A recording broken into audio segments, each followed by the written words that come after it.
Hello students, आप सभी का वेलकम है आपके अपने इंस्टीट्यूट में जिसका नाम है बिगिनिंग कैरियर इंस्टीट्यूट। यहाँ पर आपको इस लॉकडाउन के अंदर भी आपको सारे सब्जेक्ट्स में वीडियोस लगातार मिल रही हैं और आपकी जो स्टडी है उसको कंटिन्यू बनाए रखे हुए है।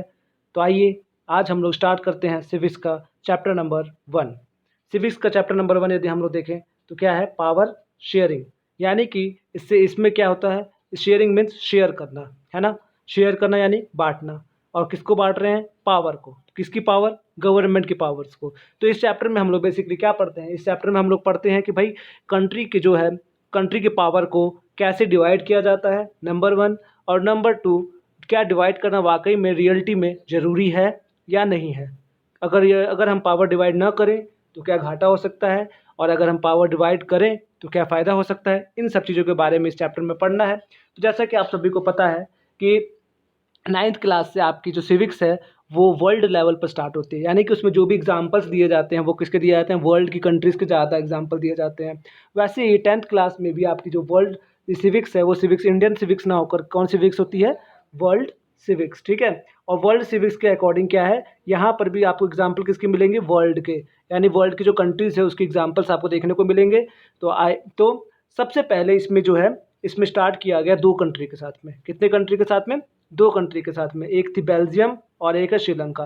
तो आज इस वीडियो में हम लोग इसके बारे में इंट्रोडक्शन पढ़ेंगे और कल जो है कल इसके आगे हम लोग पढ़ेंगे। ठीक है। तो अब बेसिकली क्या है, अगर हम लोग बात करें बेल्जियम की, तो अगर आप प्रीवियस ईयर का पेपर उठा कर देखोगे तो क्या होता है, प्रीवियस ईयर के पेपर में अक्सर ये आपको 3 नंबर या 5 नंबर में ये क्वेश्चन पूछता है कि describe the geographical condition of Belgium. ठीक है। तो हम लोग सबसे पहले किसके बारे में बात करने जा रहे हैं, सबसे पहले हम लोग बात करने जा रहे हैं बेल्जियम के बारे में। ठीक है। तो देखो, सबसे पहले अगर बात करें तो बेल्जियम कहाँ पर है, यूरोप में। कहाँ, यूरोप में। Belgium is a small country in Europe. ठीक है। ये नंबर 1 पॉइंट हो गया जोग्राफिकल कंडीशन का। नंबर 2 अगर बात करें तो बेल्जियम क्या है, बेल्जियम का जो बाउंड्री है, बाउंड्री सपोज डैट ये बेल्जियम है तो इसकी बाउंड्री यहाँ पर क्या हो गया, यहाँ पर फ्रांस आ गया। ठीक है। और यहाँ पर नीदरलैंड, यहाँ जर्मनी और यहाँ लग्जमबर्ग। ठीक है। ऊपर नीचे हो सकता है, आप लोग एक बार वर्ल्ड का मैप एटलस में देख लोगे तो आप लोग को क्लियर हो जाएगा।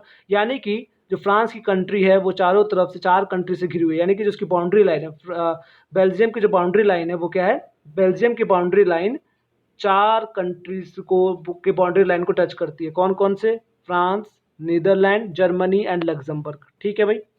अच्छा, अब इसके बाद यदि हम पॉपुलेशन की बात करते हैं तो इसकी पॉपुलेशन कितनी है, 1 करोड़। कितनी, 1 करोड़।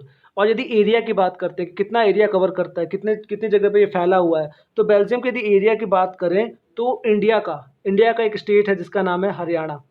तो बेल्जियम का टोटल एरिया हरियाणा से भी छोटा है। यानी कि अगर बात करें हरियाणा हरियाणा जितना है ना इंडिया में, हरियाणा का जितना एरिया है, जितना हरियाणा फैला हुआ है, उससे भी छोटा जो एक कंट्री है बेल्जियम। ठीक है। हरियाणा से मतलब इंडिया का जो हरियाणा स्टेट है उसकी भी बराबरी ये नहीं कर सकता है। ठीक है भाई। तो अब बेसिकली अगर बात करें, ये तो हो गई जोग्राफिकल कंडीशन की। और इसके अलावा यदि हम लोग बात करें तो इसमें क्या है, आप लोग को मिलेगा एक वर्ड एथनिक, कि जो आपके बेल्जियम था, बेल्जियम में किस टाइप का कंपोजिशन था, एथनिक कंपोजिशन। एथनिक क्या होता है, एथनिक बेसिकली आप ऐसे कह सकते हो कि एक तरीके का ग्रुप होता है। ठीक है। एक तरीके का ग्रुप होता है जो ये बिलीव करता है क्या, कि एक तरह के लोग, जैसे सपोज मैं आपको एग्जांपल देता हूँ, एक इस तरीके समझोगे आप। जैसे कि सपोज एक है, एक ये है और एक ये है। एक इसको है, इसको क्या है, इसको गुलाब जामुन खाना बहुत ज़्यादा पसंद है। ठीक है। ए पर्सन इसको गुलाब जामुन खाना बहुत पसंद है।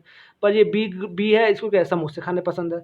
तो अब इसने क्या किया, इसने अपने जैसे गुलाब जामुन जिन जिन लोगों को पसंद है उनका क्या किया, एक छोटा छोटा ग्रुप बना दिया। ठीक है। इसे हम लोग कहते हैं एथनिक ग्रुप। और इसने क्या किया, इसने समोसे खाने वालों को छोटा छोटा ग्रुप बना दिया। तो ये क्या होगा, ये दोनों क्या हो गए, एथनिक ग्रुप। एथनिक ग्रुप ऐसे ग्रुप को कहते हैं जिसमें लोग क्या करते हैं, लोग अपने पसंद के हिसाब से छोटे छोटे ग्रुप, अपने पसंद के हिसाब से लोगों को मिलाकर छोटे छोटे ग्रुप बनाते हैं। ठीक है।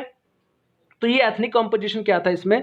तो वैसे ही अगर बात करें एथनिक कॉम्पोजिशन की, अगर हम लोग बात करते हैं, ठीक है, एथनिक कॉम्पोजिशन की यदि हम लोग बात करते हैं तो सबसे पहला हमारा आता है कि हाँ, 59% lives in Flemish region and speak Dutch language. यानी जो बेल्जियम की टोटल पॉपुलेशन थी उसकी 59% कौन थे, डच बोलने वाले थे। कौन थे, डच बोलने वाले। और ये लोग कहाँ रहा करते थे, फ्लैमिश रीजन में। फ्लैमिश रीजन कहाँ पर था, जो फ्रांस के जो आसपास का एरिया था ना, मैंने ऐसे बताया था ना, फ्रांस, तो ये फ्रांस का जो ये वाला एरिया हो गया, ठीक है। यहाँ पर क्या हो गया, यहाँ पर ये डच बोलने वाले लोग रहते थे और कितना परसेंटेज था, 59%। याद रखना ये डाटा, हमेशा पूछते हैं। उसके बाद यदि हम लोग बात करें नेक्स्ट, तो नेक्स्ट क्या है, 40% लीव्स इन वेलोनिया रीजन, जो कि क्या बोलते थे, फ्रेंच। 59 क्या थे, 59 डच बोलने वाले, 40 क्या हो गए, फ्रेंच बोलने वाले। टोटल कितना हो गया, 99%। और ये कौन से में, वेलोनिया। वेलोनिया आपका यहाँ वाला आ गया, ठीक है। यहाँ पर फ्रेंच थे, यहाँ पर डच थे, सॉरी यहाँ पर फ्रेंच थे, यहाँ पर डच थे, ठीक है। अच्छा, अब इसके बाद हम लोग बात करें और बचा 1%। तो 1% कौन थे, 1% ऐसे लोग थे जो क्या बोला करते थे, जर्मन लैंग्वेज बोला करते थे, ठीक है।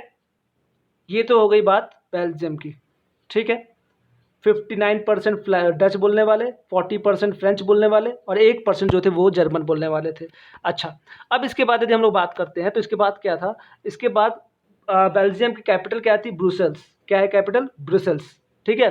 तो बेल्जियम के जहाँ पर क्या देख रहे हैं, यहाँ पर देख रहे हैं हम लोग, जैसे कि बेल्जियम में फ्रेंच जो है, फ्रेंच क्या है 40%, यानी डच के मुकाबले में फ्रेंच क्या है, कम लोग हैं। बट ब्रुसेल्स में क्या था, इसका ठीक अपोजिट था। ब्रुसेल्स में 80% लोग क्या बोलते थे, फ्रेंच बोलते थे, और 20% लोग क्या बोलते थे, डच बोलते थे, ठीक है। 80% लोग क्या बोलते थे, फ्रेंच, और 20% लोग क्या बोलते थे, डच, ठीक है। तो बेसिकली यदि हम लोग बेल्जियम की बात करें, यहाँ पे हम लोग ब्रुसेल्स की बात नहीं कर रहे, अभी बेल्जियम की बात कर रहे हैं। तो बेल्जियम में क्या था, बेल्जियम में बेसिकली मेजोरिटी में कौन था, बेल्जियम में मेजोरिटी में कौन था, बेल्जियम में मेजोरिटी में था डच लैंग्वेज बोलने वाले, है ना, 59%। और माइनॉरिटी में कौन थे, फ्रेंच। तो हम लोग बोल सकते हैं कि the minority French speaking community was relatively rich and powerful, यानी कि जो फ्रेंच लैंग्वेज के जो लोग माइनॉरिटी के लोग थे, वो लोग क्या थे, फ्रेंच के लोग भले ही माइनॉरिटी थे, बट वो लोग क्या किया करते थे, वो लोग बहुत ज़्यादा पावरफुल थे और रिच थे, ठीक है। और अगर कैपिटल की बात करें तो कैपिटल में भी आप कैपिटल में देखेंगे फ्रांस मेजोरिटी में और डच माइनॉरिटी में है, ठीक है। तो बेसिकली अब क्या हुआ, अब अब जो है डच लोग जो है बेल्जियम में काफ़ी ज़्यादा बेनिफिट मिला उनको, क्योंकि वो मेजोरिटी में थे, तो उनको क्या है, उनको काफ़ी ज़्यादा पढ़ने लिखने का, इकोनॉमिक डेवलपमेंट करने का अवसर मिला। तो अब ऐसे में जो फ्रेंच लोग थे, उनके मन के अंदर ये फीलिंग आ गई कि यार सब चीज़ तो डच को ही मिलती है, हम माइनॉरिटी में, ठीक है, माना हम बेल्जियम में माइनॉरिटी में है, पर हमारा क्या कसूर इसमें, राइट, हमारा क्या कसूर। फ्रेंच वालों ने बोला हमारा क्या कसूर है, हम तो अभी माइनॉरिटी में, ठीक है, मान लिया, पर हमारा क्या कसूर है। तो इसकी वजह से क्या हुआ, इसकी वजह से the conflict between Dutch and French speaking started during 1950 and 1960, यानी 1950 और 1960 में फ्रेंच और डच बोलने वाले लोगों में क्या हुआ, आपस में कॉन्फ्लिक्ट स्टार्ट हो गया, ठीक है। और तो वही मैंने आपको बताया, देखो ये चीज़ आ गई ना, देखो the Dutch speaking people constitute a majority in the country, है ना, but a minority in the capital, ठीक है। तो अब कैसे इसको सॉल्व किया जाएगा, इसके बारे में हम लोग आगे पढ़ेंगे नेक्स्ट वीडियो में, ठीक है। अब हम लोग देखते हैं श्रीलंका। ये तो बेसिक नॉलेज है, बेसिक इंट्रोडक्शन है, ठीक है। बेल्जियम और श्रीलंका, बेल्जियम हो गया, अब हम लोग बात करते हैं श्रीलंका की, आइए देखते हैं। श्रीलंका की अगर हम बात करें तो श्रीलंका कंट्री कोई अपने लिए कोई बड़ी कंट्री तो मतलब कोई नई कंट्री तो है नहीं, ठीक है। अगर मैं सपोज ये मैप बनाता हूँ, ठीक है, तो ये इंडिया का साउदर्न पॉइंट यहाँ पर हो गई, यहाँ पर श्रीलंका हो गई, यानी तमिलनाडु यहाँ पर हो गया, है ना, तमिलनाडु के नीचे जस्ट श्रीलंका है।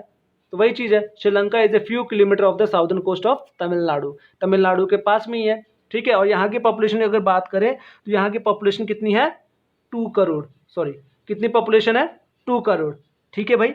यहाँ की पॉपुलेशन है 2 करोड़, जो कि क्या है, जो कि हरियाणा के पॉपुलेशन के बराबर है। यानी कि इंडिया से बात करें, वहाँ पे हमने देखा कि बेल्जियम जो है इंडिया के हरियाणा से भी छोटा है, और श्रीलंका के पॉपुलेशन की बात करें तो वो किसके बराबर है, हरियाणा के बराबर है, ठीक है। अब यहाँ पर क्या था, यहाँ पर कैसे इथनिक कॉम्पोजिशन था, एथनिक मीन्स क्या है, लैंग्वेज के बेसिस पे डिफरेंस, कल्चर के बेसिस पे डिफरेंस। मैंने बताया ना, एथनिक ग्रुप क्या होता है, जहाँ पर लोग एक ही जैसे लोग आपस में मिलकर एक ग्रुप बना लेते हैं अपना, ठीक है।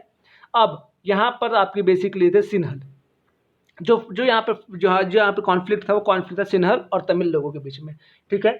सिन्हल लोग 74% थे, जबकि तमिल लोग 18% थे, ठीक है। सिन्हल लोग कितने थे, 74%, जबकि आपके 18% क्या थे, तमिल लोग। 74 + 18 कितना हो गया, 74 + 18 कितना हो गया भैया, ये हो गया 92, राइट। हाँ ठीक है 92। और बाकी जो आपके हाँ ठीक है, आपके जो आपके क्या कहते हैं 2%, 8% बचता है। 8% में से जो 7% थे वो कौन थे? क्रिश्चियंस। ठीक है, वो कौन थे? क्रिश्चियंस। अब बेसिकली होता ये था कि और फिर भी 1% बचा, यानी कि 7%, 92% क्या हो गए? 90%, 92% तो आपके ये हो गए सिन्हल और तमिल को मिलाकर 92% हो गए। और बाकी जो क्रिश्चियन लोग थे वो क्या थे? 7%। और बाकी जो बुद्धिस्ट लोग थे वो कितने थे? 1%। ठीक है, ये चीज़ है। तो अब क्या हुआ, अब जो तमिल लोग बोलने वाले थे उनमें भी दो टाइप के तमिल थे, एक तो श्रीलंकन तमिल और एक है इंडियन तमिल। ठीक है, श्रीलंकन तमिल की अगर बात करें तो श्रीलंकन तमिल बेसिकली कहाँ थे? श्रीलंका सपोज श्रीलंका है तो श्रीलंका के साउथ ईस्ट में, साउथ यानी ये हो गया और ईस्ट ये हो गया, यहाँ पर क्या था? यहाँ पर आपके श्रीलंकन तमिल्स रहते थे। ठीक है, और बेसिकली अगर बात करें श्रीलंकन तमिल, जो तमिल टोटल 18% था, उसमें श्रीलंकन तमिल कितने थे? 13%। ठीक है, और श्रीलंकन तमिल हम बोलते किसको हैं? जो कि बेसिकली जिन्होंने श्रीलंका में ही जन्म लिया है और बेसिकली कौन सी लैंग्वेज बोलते हैं? तमिल लैंग्वेज बोलते हैं। उनका क्या है? उनको श्रीलंकन तमिल बोला जाता है। और बेसिकली कौन से रिलीजन को फॉलो करते हैं? ये फॉलो करते हैं बुद्धिस्ट को, बुद्ध रिलीजन को। ठीक है, बुद्धिस्ट को मानते हैं ये लोग। ठीक है, और बाकी जो आपके बचा 5% कौन है? Indian Tamils. इंडियन तमिल्स कौन है? इंडियन तमिल्स बेसिकली वो लोग हैं जो कि जब ब्रिटिशर्स इंडिया में आते हैं तो क्या करते हैं? इंडिया के जो बहुत सारे प्लांटेशन वर्कर्स थे उन्होंने क्या किया? वो इंडिया को छोड़कर कहाँ पर चले गए? श्रीलंका में शिफ्ट हो गए और वहीं पर रहना उन्होंने स्टार्ट कर दिया। ऐसे लोगों को बोलते हैं इंडियन तमिल्स, जो कि इंडिया के लोग हैं पर कहाँ पर जाकर शिफ्ट हो गए? श्रीलंका में जाकर शिफ्ट हो गए। तो आगे चलकर हम लोग ये देखते हैं कि इन दोनों के बीच में भी क्या होता है? बहुत ज़्यादा कॉन्फ्लिक्ट्स होते हैं। ठीक है, अब ये सब चीज़ें चल रही थी। मैंने आपको क्या क्या बताया, एक चीज़ मैं फिर से रिवाइंड करा देता हूँ आप लोगों को। ठीक है, फिर से एक बार जल्दी से क्विक रिवीजन करा देता हूँ, फिर आगे देखते हैं। देखो, सबसे पहले हम लोगों ने क्या क्या देखा? हम लोगों ने देखा बेल्जियम और श्रीलंका के बारे में। तो बेल्जियम में हमने देखा कि क्या है? यूरोप में एक छोटी सी कंट्री है। ठीक है, जो कि आपके हरियाणा से भी छोटी है। ठीक है, और फ्रांस, नीदरलैंड, जर्मनी, लग्जमबर्ग आगे मिलते हैं। इसकी पॉपुलेशन टोटल कितनी है? 1 करोड़। ठीक है, और इसमें कितने 59% डच बोलने वाले हैं, 40 फ्रेंच है और 1% जो है जर्मन वाले हैं। और कैपिटल की बात करें तो 80% फ्रेंच और 20% जर्मन है। स्टेट अगर हम बेल्जियम की बात करते हैं तो बेल्जियम में कौन है मेजोरिटी में? डच। माइनॉरिटी में कौन है? फ्रेंच। ठीक है, अब दोनों में कॉन्फ्लिक्ट्स होता है, क्यों? क्योंकि जो डच लोग होते हैं वो अपनी मनमानी चलाने लग जाते हैं। ठीक है, बहुत ज़्यादा पावरफुल हो जाते हैं। ठीक है, और वहीं कैपिटल की अगर बात करें तो कैपिटल में क्या था? कैपिटल में जो फ्रेंच थे वो काफ़ी ज़्यादा पावरफुल थे। तो कैपिटल में तो डच लोग अपने आप को इन्फीरियर समझने लग गए और सिटी में जो आपके फ्रेंच लोग थे वो लोग सिटी में जो फ्रेंच लोग थे वो अपने आप को ज़्यादा पावरफुल समझने लग गए। और जो आपके टाउन्स, जो कैपिटल के अलावा जो कंट्री थी उसमें बेल्जियम में, वहाँ पे डच लोग अपने आप को इंपॉर्टेंस देने लग गए। ठीक है, तो इसकी वजह से दोनों में कॉन्फ्लिक्ट हुआ। श्रीलंका में क्या हुआ? श्रीलंका में 2 करोड़ पॉपुलेशन है, 74% जिसमें सिन्हल हैं और 18% कौन है? तमिल हैं। तमिल 2 टाइप के होते हैं, श्रीलंकन तमिल एंड इंडियन तमिल। ठीक है, और एक और चीज़ मैं आपको बता दूं कि जो श्रीलंकन तमिल है, जो सिन्हल है, सिन्हल आप लोग देख रहे हो क्या है? 74% है, यानी सिन्हल किस में है? मेजोरिटी में। ठीक है, और तमिल लोग किस में है? माइनॉरिटी में। ठीक है, तो इसकी वजह से क्या होता है? इसकी वजह से आगे चलकर सिन्हल और तमिल लोगों में क्या होता है? कॉन्फ्लिक्ट्स होते हैं। आगे चल के हम लोग पढ़ेंगे जब श्रीलंका के बारे में, तो ये चीज़ हमें मिलेगा कि श्रीलंका में क्या होता है। श्रीलंका की सिन्हल की मेजोरिटी देखते हुए बुद्धिज्म को क्या करते हैं? ऑफिशियल रिलीजन डिक्लेयर कर देते हैं। फिर आगे चले कॉन्फ्लिक्ट होता है, उसके बारे में हम लोग नेक्स्ट वीडियो में पढ़ेंगे। जो नेक्स्ट वीडियो में हमारा टॉपिक रहेगा वो रहेगा मेजोरिटिज्म इन श्रीलंका। 3 नंबर का क्वेश्चन आता है ना, मेजोरिटिज्म या तो इसमें आएगा या तो फिर आपका जो नेक्स्ट टॉपिक है एकोमोडेशन इन बेल्जियम, ये भी आ सकता है। ठीक है, तो इन दोनों के बारे में डिस्कस करेंगे। आज के लिए इतना ही। Thank you so much. और मैं फिर से आपको बोलता हूँ, जो क्लास अटेंड नहीं करते हैं वो लोग रेगुलर बेसिस पर वीडियो देखा करें। ठीक है, और बिगनिंग कैरियर इंस्टीट्यूट बहुत अच्छा काम कर रहा है आप लोगों के लिए और आप लोगों के भलाई के लिए काम कर रहा है। तो आपके जिस भी फ्रेंड ने ये ऐप इंस्टॉल नहीं किया होगा बिगनिंग कैरियर इंस्टीट्यूट का, उसको बोल दीजिएगा वो ऐप इंस्टॉल कर ले और लगातार वीडियोज़ को देख सकता है और जो अपनी पढ़ाई है उसको कंटिन्यू रख सकता है। Thank you so much. Bye bye, take care, stay home, stay safe. Bye bye.